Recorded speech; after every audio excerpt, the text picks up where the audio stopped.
May kasabihan tayo na kung walang tiyaga, walang nilaga. Kailangan mong dumaan sa butas ng karayom para magtagumpay. Kagaya ng kwento natin ngayon na ang lalaking ito ay dumaan sa hirap para lang makauwi sa kanyang bayan. Naglayag siya sa karagatan, gamit lang ang ginawa niyang bangka, kahit mapanganib ay hindi siya sumuko. Kaya't ating kilalanin ang lalaking ito. Pero kung bago ka pa lang napadpad sa channel na ito at kung gusto mo ng mga kwentong kagaya nito, ay mag-subscribe ka na at huwag kalimutang i-like at pindutin ang notification bell para lagi kang updated sa mga kwentong kagaya nito. Si Florentino Das ay ipinanganak noong August 19, 1918. Siya ay isang Pilipinong manlalayag at emigrante sa Estados Unidos, na unang taong mag-isang record holder ng paglalayag mula sa Hawaii patungo sa Pilipinas gamit ang isang 27 talampakang bangka na kanyang ginawa. Siya ay ipinanganak sa pinakahilagang bayan ng Allen sa Hilagang Samar. Sa murang edad niya ay natuto siya sa tradisyonal na pangingisda at natutunan niya ito sa malalim na parte ng San Bernardino Strait, ang mga kasanayan sa paghawak ng bangka. Bahagi ng kanyang pag-aaral din sa tradisyonal na kaalaman ang pagbuo ng bangka, celestial navigation, pagtataya ng panahon at iba pa. Noong nasa edad 12 na siya, nagkaproblema siya sa kanyang mga teacher sa kanyang pag-aaral at siya ay tumakas sa kalapit na bayan ng Lavisares, kung saan nakakita siya ng trabaho bilang isang cabin boy sa isang inter-island ferry. Si Florentino Das ay napunta sa Maynila at nakasurvive sa pamamagitan ng pagkuha ng iba't ibang mga trabaho tulad ng isang estibador o tripulante ng bangka. Noong February 1934, sumakay siya sa English freight na Silver Beam bilang isang stowaway. Ngunit nadiskubre nila makalipas ang ilang araw patungo sa San Francisco. Pinatrabaho siya ng kapitan at ang kanyang kapwa stowaway, at nang makarating na sila sa Hawaii ay binigyan siya ng pagpipilian kung gusto niya ang mag-offload o dumiretso sa San Francisco na may garantisadong trabaho sa barko. Pinili ni Das na bumaba at nakarating sa Honolulu sa edad na 16. Sa Hawaii nagtrabaho si Das bilang isang scaler ng barko, chipper at pintor para sa mga inter-island vessel, isang security guard, at bilang isang mahilig sa boxing ay nagtuloy din siya sa isang amateur boxing career. Nakilala niya ang kanyang asawang si Gloria Espardino, isang Filipino-American na lumaki sa Hawaii, at nagkaroon sila ng 8 anak. Sa panahon ng World War II, si Das ay nagtrabaho bilang isang kapitan ng fishing vessel at natutunan ang modernong pag-navigate.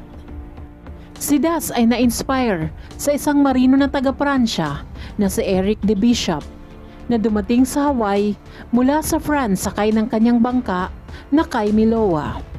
Si Das ay tinuruan ni de Bishop ng mga modernong diskarte sa paglalayag. At siya naman ang tumulong sa pag-aayos ng bangka ni de Bishop. Nabigyan si Das ng sponsorship mula sa isang lokal na fraternity na tinatawag na Temaro Club.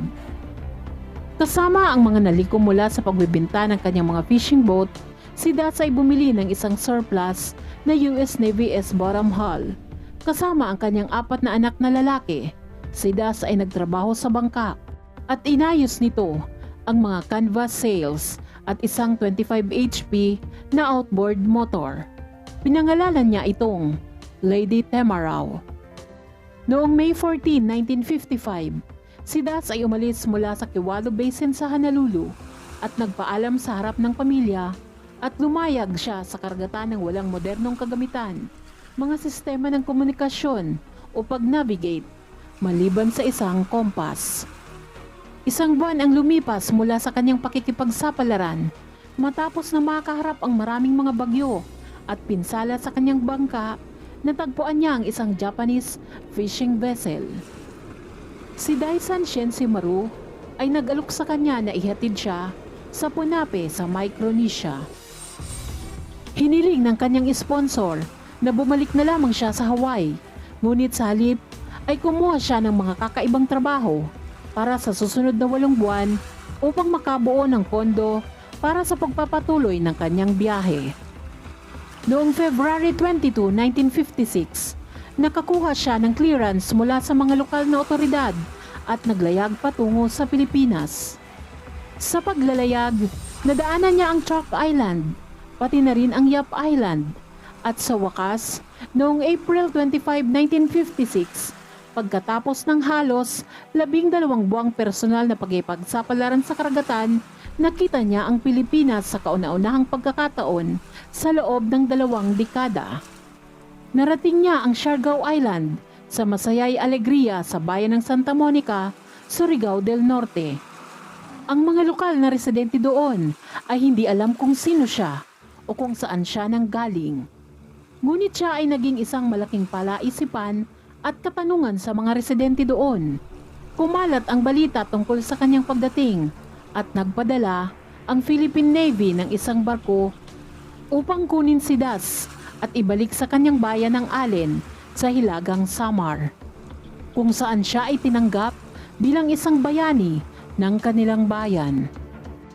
At noong May 11, 1956, winelcome siya ni Pangulong Ramon Magsaysay kasama ang isang fluvial parade sa kabaan ng Pasig River at ginawaran siya ng isang honorary na ranggo ng Commodore ng Philippine Navy, pati na rin ang Philippine Legion of Honor na ranggo ng opisyal. Ang kasiyahan at pagdiriwang na nakamit ni Das ay pansamantala lang dahil nag-iipon na naman siya ng pera para makabalik sa Hawaii.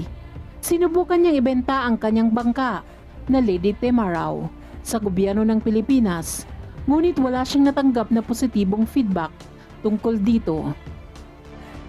May personal na trahedya din ang naganap kay Das nang hiwalayan siya ng kanyang asawa habang wala siya sa piling nito. Upang mabuhay, nagtrabaho siyang muli kahit mahirap na trabaho.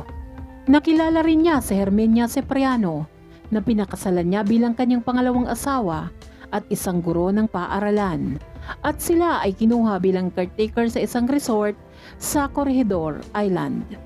Si Das ay tinanggap at nagtrabaho sa Philippine Tourist and Travel Authority. Si Das at ang kanyang asawa ay lumipat sa Mindoro, kung saan ang kanyang asawa ay nagturo sa Divine Word College of San Jose. Tinangka niya ulit na ibenta ang kanyang bangka sa gobyerno ng Pilipinas para mapanatili ito sa isang museo. Ngunit nakalulungkot na lumubog ang bangkang Lady Temarao sa Pasig River dahil sa bagyo. Sa ika-7 anibersaryo ng kanyang ginawang paglalayag, ipinagdiwang niya muli sa pamamagitan ng paglalayag ng solo sa isang 27-footer utility boat mula sa San Jose Occidental Mindoro patungong Maynila. Ngunit sa oras na iyon ay may iniinda na siya na diabetes at nawawalan na ng paningin dahil sa glaucoma. Si Das ay pinasok sa Ramon Magsaysay Memorial Hospital para sa glaucoma surgery. Ngunit noong 1964 ay lumala ang kanyang kalusugan at nawalan na siya ng paningin. Namatay si Das noong October 7, 1964 sa edad na 46 dahil sa uremia. Ito ay naospital sa Maynila. Sa kanyang libing, binigyan siya ng mga Navy Honor Guards at inilibing sa Manila North Cemetery. Hanggang dito na lamang po ang ating kwento at muli hanggang sa susunod pa nating video.